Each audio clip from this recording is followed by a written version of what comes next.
اعوذ باللہ السمیع العلیم من الشیطان اللعین الرجیم بسم اللہ الرحمن الرحیم الحمد للہ رب العالمین الذی کان موجودا قبل حدوث الاشیاء ویبقى بعد فناء الاشیاء الحی القیوم ذو الجلال والاکرام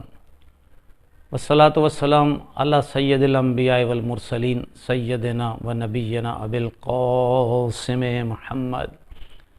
ثم الصلاة والسلام علی آلہ الطیبین الطاہرین المعصومین المنتجبین المہدیین المظلومین ولعنۃ اللہ علی اعدائہم اجمعین من یومنا ھذا الی یوم الدین اما بعد فقد قال الحکیم فی القرآن المجید والفرقان الحمید وہو اصدق الصادقین وقولہ الحق بسم اللہ الرحمن الرحیم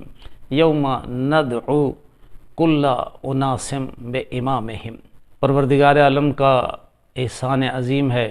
کہ اس نے ہمیں اس در عالی پر متمسک رکھا، اس خاندان نبوت کے عالی قدر در پر جھکنے کی توفیق عطا فرمائی، اور اس نے ہمیں یہ شعور دیا کہ ہم معرفت کی جستجو کریں، معرفت کے ان معنوں میں کہ وہ اللہ جو ہر شے کا خالق و مالک، اس کی معرفت حاصل کی جائے۔ لیکن اس کی معرفت کس کے ذریعے ملے گی؟ انبیاء کرام علیہم السلام اجمعین کا ایک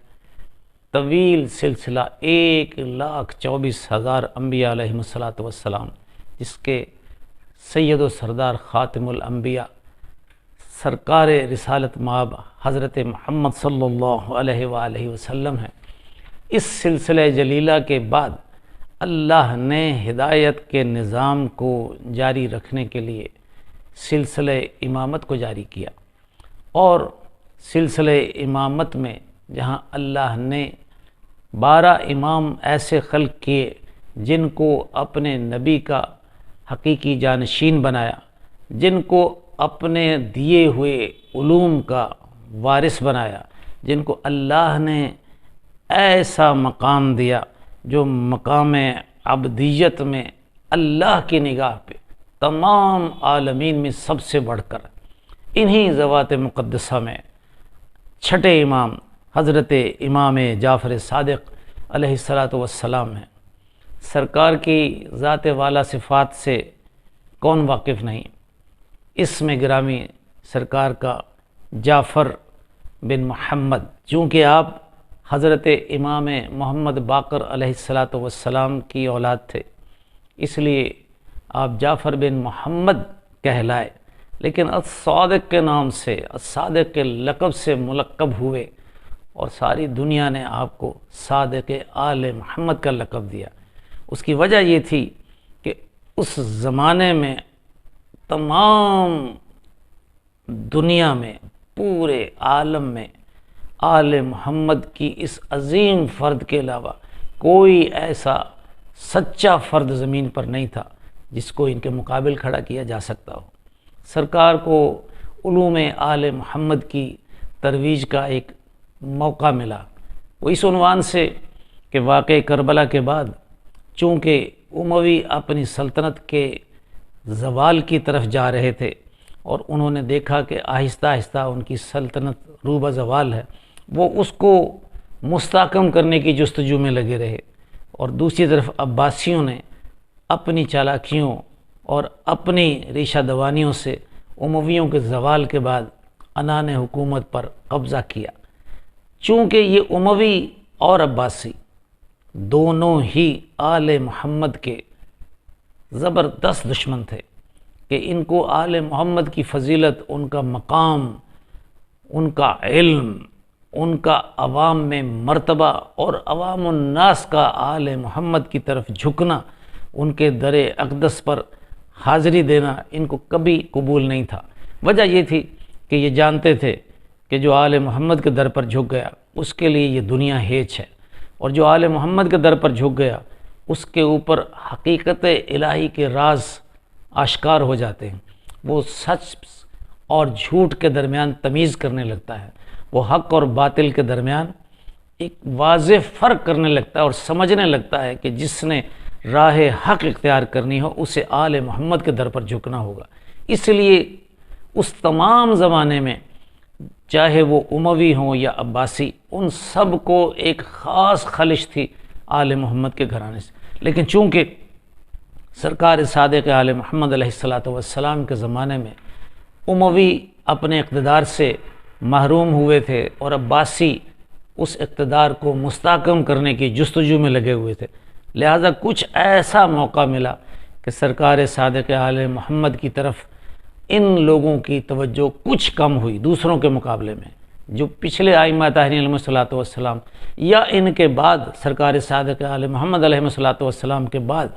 آنے والے ائمہ طاہرین علیہ السلام کی طرف یہ حکمران اور یہ حکومتی گماشتے جو نظر رکھتے تھے، جو ان پر توجہ رکھتے تھے اور ان کو ہر وقت اپنے گھیرے، اپنے نرغے اور قید میں رکھنا چاہتے تھے،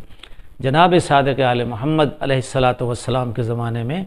سرکار کو کچھ موقع ملا، کچھ توقف ملا۔ تو تاریخ گواہ ہے کہ آل محمد کی کسی بھی فرد کو جب کبھی کوئی ذرا سا بھی موقع ملا ہے، انہوں نے اپنے منصوص من اللہ ہونے کا ثبوت دیا ہے، انہوں نے اپنی ذات کو منوایا ہے کہ وہی اللہ کے رسول کے حقیقی جانشین ہیں۔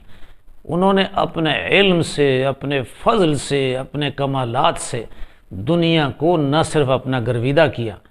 بلکہ انہوں نے اپنے زمانے میں عالم زمانہ ہوتے ہوئے لوگوں کے لیے ہدایت کے ایسے چراغ روشن کیے جن کی مثال لانا ممکن نہیں ہے۔ یہی وجہ تھی کہ سرکار صادق آل محمد علیہ السلام کے زمانے میں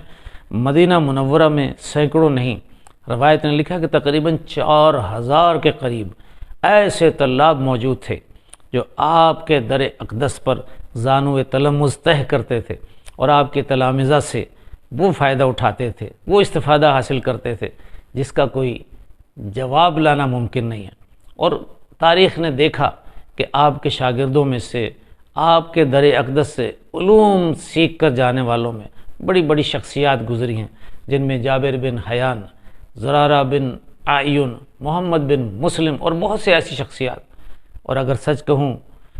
تو برادران اہل سنت کے 2 ائمہ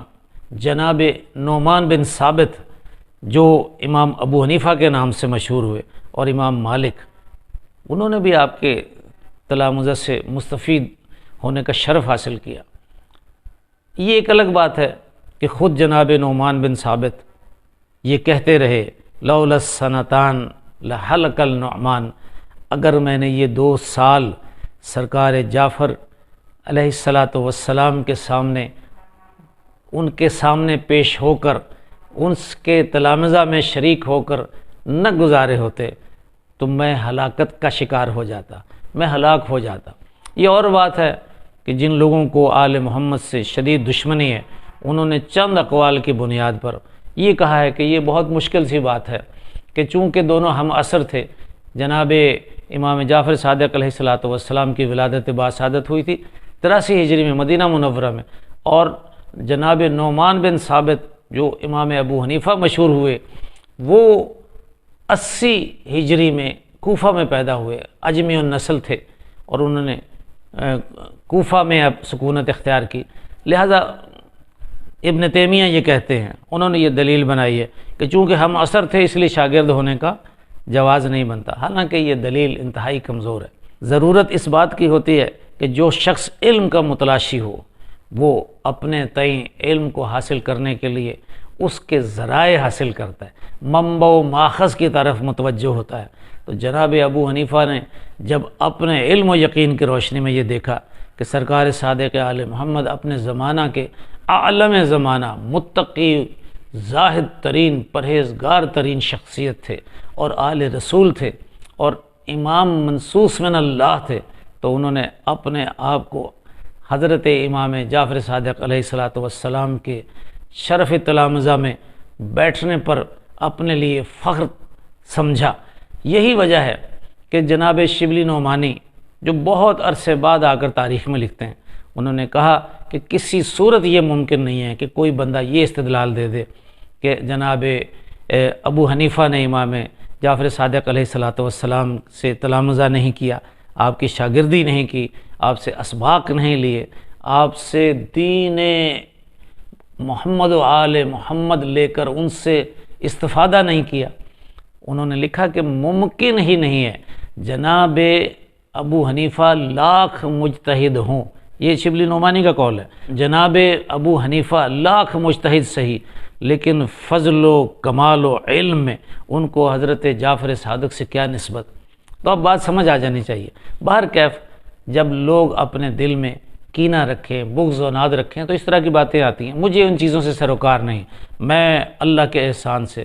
آپ کا ساتھی، آپ کا بھائی، آپ کا دوست، ایک طالب علم ہونے کی حیثیت سے، در آل محمد سے علم کی جستجو رکھنے والے کی حیثیت سے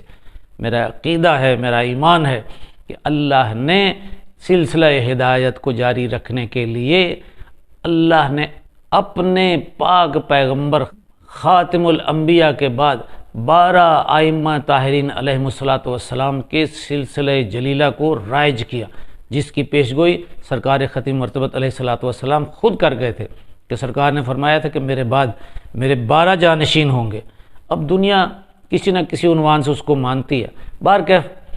سرکار صادق آل محمد کی ذات بابرکات ایسی عظیم ہستی تھی، جہاں آپ نے اپنے زمانے میں آنے والے لوگوں کی رہنمائی، ان کی دینی معاملات میں اصلاح اور عالم اسلام کے لیے اصولوں کو مروج قوانین کے مطابق اور قوانین الہیہ کے مطابق ان کو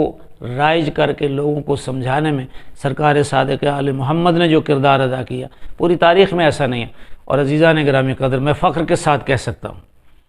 میں فخر سے کہہ سکتا ہوں کہ سرکار صادق آل محمد نے علوم الہیہ کی روشنی میں شریعت محمدی کو ایسے انداز میں پیش کیا، اگرچہ وہ شریعت محمدی جو فقہ محمدی تھی، جو فقہ علویہ تھی، جو فقہ حسنیہ تھی اس وقت تک، جو فقہ حسینیہ تھی، جو فقہ باقریہ تھی، اس تمام فقہ کو ان سب